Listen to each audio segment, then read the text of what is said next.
BMW motor art अक्सर premium और high performance two wheelers को लेकर जाना जाता है। हाल ही में BMW मोटर आर्ट की तरफ से CE04 इलेक्ट्रिक स्कूटर लॉन्च किया गया, जिसकी कीमत लगभग 15 लाख रुपए एक्स शोरूम रखी गई थी और अब आ चुका है BMW का CE02। अब CE मतलब कूल इलेक्ट्रिक भी कह सकते हो। जब बाइक दिखाई गई थी उस टाइम पे इसका जो CE डिनोट्स कर रहे थे कॉन्सेप्ट इलेक्ट्रिक, लेकिन BMW अब कह रही है कि अब ये कूल इलेक्ट्रिक है, चाहे आप CE04 को देखें या CE02 को देखें। O4 मतलब 400 सीसी के बराबर जो परफॉर्मेंस होने वाली है वो, और CE02 यानी कि 200 सीसी मोटरसाइकिल के बराबर इस इलेक्ट्रिक बाइक की परफॉर्मेंस होने वाली है। खैर, हमने कुछ टाइम तक इस मोटरसाइकिल को चलाया भी, और चलाने के बाद इस बाइक के बारे में यानी कि BMW की जो CE02 है उसके बारे में हमारी क्या राय है वो तो हम बताएंगे, लेकिन फिलहाल हम बात करते हैं इस बाइक के लुक्स और डिज़ाइन को लेकर। अगर आप इस बाइक का डिज़ाइन देखेंगे तो प्रॉपर एक लाइफस्टाइल प्रोडक्ट है। मतलब इस तरीके का डिज़ाइन आपने शायद ही कभी इंडिया में देखा होगा, और ये इलेक्ट्रिक बाइक है। कुछ लोग कह रहे होंगे कि ये इलेक्ट्रिक स्कूटर है। इस स्कूटर और बाइक दोनों का ही मिक्सचर आपको देखने को मिल जाएगा जब आप इस बाइक को चलाएंगे, वो भी मैं बाद में बताऊंगा कि किस तरीके से। लेकिन डिज़ाइन अगर आप देखेंगे तो एक काफ़ी यूनिक डिज़ाइन आपको देखने को मिलता है। मतलब जब सड़कों पर आप इसे चलाएंगे ना, जब मैं इसे चला रहा था तो वाकई लोग ना पूछ रहे थे, रुक रुक कर रेड लाइट पर पूछ रहे थे कि बाइक कौन सी है, और इस बाइक की तारीफ़ कर रहे थे। बाकी इस बाइक को अगर आप देखेंगे तो पहले शुरुआत करते हैं फ्रंट से। तो फ्रंट में अगर आप देखेंगे तो काफ़ी यूनिक डिज़ाइन देखने को मिलता है। टायर्स काफ़ी चौड़े मिल जाते हैं, आगे और पीछे दोनों तरफ 14 इंचेस के टायर हैं। फ्रंट में आपको 120/80 सेक्शन के टायर मिल जाते हैं, और यहाँ जो व्हील्स का डिज़ाइन देख रहे हो ये भी काफ़ी ज़्यादा यूनिक है। व्हील्स आपको प्रॉपर स्टील मिल जाते हैं और सस्पेंशन टेलीस्कोपिक है। हालांकि यहाँ पर ये फॉर्क बूट्स आपको देखने को मिल जाते हैं, यहाँ रिफ्लेक्टर्स वगैरह आप देख सकते हैं, और गोल्डन कलर का यहाँ पर ये टेलीस्कोपिक सस्पेंशन दिया है। बाकी यहाँ पर आपको LED हेडलाइट देखने को मिल जाती है, और जो LED हेडलाइट है वो बहुत ही ज़बरदस्त नज़र आती है। इनफैक्ट DRL भी जब बाइक चलती है ना तब आपको काफ़ी ज़्यादा ज़बरदस्त ये नज़र आते हैं। बाकी ये जो वाइज़र है ये ऑब्वियसली बात है एज एन एक्सेसरीज़ है, और यहाँ पर अगर आप देखेंगे जो साइड है, मतलब आप इस बाइक को देखेंगे तो काफ़ी लंबी नज़र आएगी। इनफैक्ट अगर आप देखेंगे तो 2 मीटर से इसकी जो लंबाई है वो थोड़ी सी कम है, और जो व्हील बेस है वो 1351 mm है, और व्हील बेस के ही चलते आपको ऑब्वियसली बात है बाइक काफ़ी ज़्यादा लंबी नज़र आती है। और सिंगल सीट आपको मिल जाती है जो कि इसके लुक को और ज़्यादा प्रीमियम बनाती है। मतलब जो CE04 थी प्रॉपर ऐसी ही सिंगल सीट मिल रही थी, अब इसमें CE02 में भी आपको प्रॉपर इसी तरीके की सिंगल सीट मिल रही है। और जो कुशनिंग है ना सीट की वो मतलब यहाँ से, मतलब फ्रंट एंड से लेकर रेयर एंड तक आपको कुशनिंग मिल जाती है। तो ऐसे में अगर आप कहीं भी बैठना चाहते हो, और या फिर आप थोड़ी बहुत मतलब ऊबड़ खाबड़ सड़कों पर चला रहे हैं और एकदम से बम्स आ जाता है और आप एकदम बैठ जाते हो, तो कहीं भी बैठते हो तो आपको किसी तरीके की कोई दिक्कत नहीं होती है, और ईजिली 2 लोग बैठ जाते हैं। एर्गोनॉमिक्स की अगर हम बात करते हैं तो देखो बाइक का जो वजन है वो 140 किलोग्राम है। तो 140 किलोग्राम होने के चलते ये बाइक काफ़ी हल्की नज़र आएगी, और जिन लोगों की हाइट छोटी है यानी कि 5 फीट है या 5 फीट 4 इंचेस 5 इंचेस के आसपास भी है, या 411 412 भी है, तो वो भी इस बाइक को ईजिली संभाल सकते हैं। एक तो इसका वजन 140 किलोग्राम है, दूसरा इसकी सीट हाइट 749 mm है। बाकी जो ग्राउंड क्लियरेंस है वो काफ़ी ज़्यादा मिल जाता है। सीट हाइट भले ही आपको कम मिलती है, लेकिन ग्राउंड क्लियरेंस से कोई कॉम्प्रोमाइज़ नहीं किया गया है, वो आपको 181-182 mm के आसपास देखने को मिल जाता है।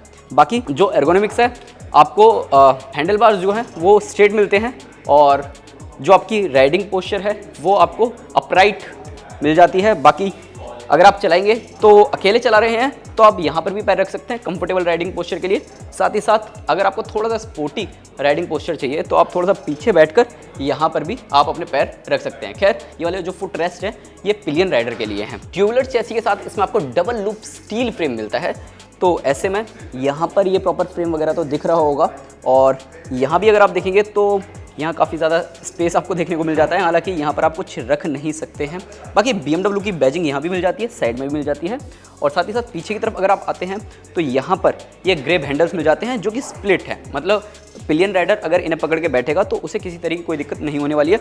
और जो टायर है, रियर टायर है, वो बाहर की तरफ दिया गया है, मतलब बाहर की तरफ दिया गया है, तो ऐसे में इसका जो लुक है वो और ज़्यादा प्रीमियम और यूनिक नज़र आता है। सिंगल स्विंग आर्म आपको देखने को मिल जाता है, और अगेन यहाँ पर भी आपको स्टील व्हील आपको देखने को मिल जाता है, और जो टायर साइज़ है फ्रंट के मुकाबले थोड़ा सा चौड़ा है। हालांकि जो साइज है प्रॉपर 14 इंच का ही मिलता है, लेकिन जो सेक्शन है टायर का वो आपको 150/70 सेक्शन मिल जाता है। रियर टायर के अलावा यहाँ पर आपको टायर हगर तो देखने को मिलता है, साथ ही साथ यहाँ सारी गार्ड भी देखने को मिल जाता है। अगर आप अपने साथ किसी लेडीज को बिठा रहे हैं तो यहाँ प्रॉपर एक सारी गार्ड कंपनी ऑफर कर रही है। मोनोशॉक जो है वो आपको एडजस्टेबल मिल जाता है, आप अपने हिसाब से इसे एडजस्ट कर सकते हैं। और साथ ही बेल्ट ड्रिवन मोटर आपको देखने को मिल जाती है। और जो रियर टायर है उसमें भी आपको डिस्क ब्रेक मिलता है। सारी की सारी लाइटें आपको एलईडी मिल जाती है, चाहे आप हेडलाइट देखो, रियर में टेल लाइट देखो या फिर इंडिकेटर्स देखो। और स्विचेस वगैरह की अगर हम बात करते हैं तो ये भी बहुत ही ज़्यादा प्रीमियम नज़र आते हैं। ऑब्वियसली बात है, BMW की बाइक है तो प्रीमियम स्विचेस तो आपको मिलने ही वाले हैं। यहाँ पर राइट साइड में आपको 1 2 3 4 5 स्विचेस देखने को मिलते हैं और जो पाँचों के पाँचों स्विचेस हैं उनका अलग अलग काम है। और ये जो ग्रिप्स आप देख रहे हैं, हीटेड ग्रिप्स भी मिल जाती है अगर आप ऑब्वियसली बात है टॉप वेरिएंट खरीदेंगे या फिर अतिरिक्त पैसे देंगे। लेकिन जो स्टैंडर्ड है उसमें आपको हीटेड ग्रिप्स नहीं मिलेंगी। और हीटेड ग्रिप्स का फ़ायदा ये भी है कि अगर आप ऐसे इलाकों में रहते हैं जहाँ बहुत ही ज़्यादा ठंडक पड़ती है तो वहाँ पर ये काफ़ी ज़्यादा मददगार साबित होते हैं।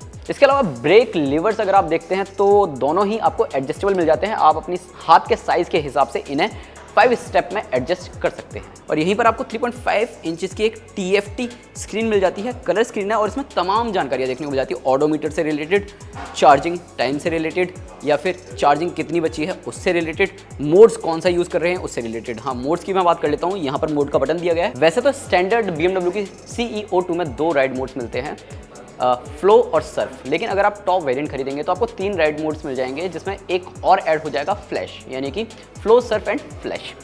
अब तीनों राइड मोड्स पर अगर आप इस बाइक को चलाएंगे तो ऑब्वियसली बात है बहुत ही माइनर आपको डिफरेंस देखने को मिलता है। पहले हम बात कर लेते हैं पावर ट्रेन को लेकर। तो इस बाइक में यानी कि CEO2 में जो बैटरी दी जा रही है, 2 बैटरीज आपको मिल जाती हैं। 1.96 किलोवाट आवर की एक बैटरी है, तो दोनों बैटरी मिलाकर आपको 3.92 किलोवाट आवर की मिल जाती है। और सिंगल चार्ज पर ये बाइक लगभग जो कंपनी क्लेम कर रही है वो रेंज है 108 किलोमीटर। लेकिन रियल वर्ल्ड कंडीशन में भी अगर आप इसे चलाएंगे तो आपको 95 किलोमीटर सिंगल चार्ज पे रेंज मिल जाएगी। हालांकि प्रॉपर रेंज टेस्ट हमने अभी नहीं किया है, बाइक को बस 8-10 किलोमीटर ही चलाया है। तो ऐसे में इस बाइक की जो राइड परफॉर्मेंस है फर्स्ट इंप्रेशन से वो क्या है वो मैं आपको बताऊंगा। देखो, बाइक चलाने में नो डाउट बहुत ही ज़्यादा फन आपको मिलने वाला है। और प्रॉपर जो टॉर्क इस बाइक के साथ आपको मिलता है ना 55 Nm, तो इनिशियल रेफ पर आपको वो एकदम से टॉर्क भी मिल जाता है, मतलब क्विक टॉर्क मिल जाता है। और जो पावर इसके साथ आपको मिल जाती है 15 bhp, तो जो 15 bhp पावर है वो ऑलमोस्ट जिस तरीके से कंपनी बोल रही है कि 200 सीसी के बराबर है, 200 सीसी इंजन के बराबर है, तो वो भी आपको पर्याप्त देखने को मिल जाती है। Top speed 95 kilometre per hour है। अगर आप ट्रैफिक में इस बाइक को चलाते हैं तो वहाँ पर भी आपको ऐसा फील होता है कि आप कहीं से भी इस बाइक को निकाल सकते हैं। इतना ही नहीं, स्ट्रेट लाइन पर यानी कि स्ट्रेट रोड पर, खाली रोड अगर आपको दिख गई है तो वहाँ पर भी एकदम से एक्सेलरेट करते हैं तो ये बाइक भरपूर पावर दिखाती हुई नज़र आती है। इसके अलावा ब्रेकिंग, डुअल चैनल ABS है तो ब्रेकिंग में भी आपको किसी तरीके की कोई दिक्कत देखने को नहीं मिलती है। टायर्स की पकड़ काफ़ी ज़्यादा अच्छी है। चार्जिंग जो पोर्ट है वो यहाँ पर लेफ्ट साइड दिया गया है और उसे काफ़ी अच्छे से इंटीग्रेट किया गया है। मतलब आप पहली नज़र में ना देख ही नहीं पाएंगे कि यहाँ पर चार्जिंग कहाँ है। हालांकि ऑब्वियसली बात है, यहाँ जब लेफ्ट साइड में ये ओपन करेंगे तब आपको देखने को मिल जाएगा और ये बहुत ही अच्छे से इंटीग्रेट किया गया है। बाकी स्मार्टफोन चार्ज करने के लिए भी आपको यहाँ पर एक Type-C USB पोर्ट मिल जाता है। तो ऐसे में अगर आप बाइक वगैरह चला रहे हैं, थोड़ी लंबी दूरी की यात्रा कर रहे हैं और ऑब्वियसली बात है आपका स्मार्टफोन डिस्चार्ज हो रहा है, तो ऐसे में यहाँ पर अपना स्मार्टफोन भी चार्ज पे लगा सकते हैं। अब आखिर में बात कर लेते हैं चार्जिंग टाइम को लेकर, चार्जर को लेकर। देखो, इस बाइक के साथ एक हाईलाइन पैकेज भी आ जाता है जिसमें आपको काफ़ी सारी चीज़ें एक्स्ट्रा मिल जाती है। जैसे कि शुरुआत में मैंने आपको बताया कि यहाँ पर हीटेड ग्रिप्स वगैरह वो हाईलाइन पैकेज में मिलता है। साथ ही साथ ये जो वाइजर है छोटा सा, ये भी आपको हाईलाइन पैकेज में मिलेगा, स्टैंडर्ड में नहीं मिलेगा। बाइक के साथ आपको जो चार्जर मिलता है हाईलाइन पैकेज में आपको मिल जाता है 1.5 किलोवाट का। तो उसके ज़रिए अगर आप इस बाइक को चार्ज करते हैं तो 0 से 100% चार्ज होने में लगभग 3.5 घंटे का वक्त लगता है और 20 to 80% चार्ज होने में से 1.5 घंटे का वक्त लगेगा। वहीं अगर आप स्टैंडर्ड जो चार्जर है 0.9 किलोवाट उसके ज़रिए चार्ज करते हैं तो लगभग 5 से 5.5 घंटे में ये बाइक 0 to 100% चार्ज हो जाएगी और 20 to 80% चार्ज होने में लगभग 2.5 घंटे का वक्त लगेगा। तो आप ऐसा समझ सकते हैं कि एक बार फुल चार्ज होने के बाद रेंज में आपको ऑलरेडी बता चुका हूँ, फिर बता देता हूँ, 90 से 95 किलोमीटर ही चलेगी। बाकी अब आखिर में बात कर लेते हैं कीमत को लेकर। देखो, हमने इस बाइक को लॉन्च से पहले चलाया है और इस बाइक की जो एक्सपेक्टेड प्राइस है वो लगभग 5 लाख रुपए हो सकती है। ऐसा इसलिए क्योंकि इस बाइक को पूरी तरह कंपनी इंडिया में बना रही है। मतलब पूरी तरह इसका हर एक पार्ट इंडिया में बन रहा है, कोई भी CKD नहीं है, कोई भी CBU नहीं है, हर चीज़ इंडिया में बनाई जा रही है। तो ऐसे में इस बाइक की जो कॉस्टिंग है वो भी कम होगी और ये बाइक काफ़ी सारे ग्राहकों को अपनी ओर खींचेगी।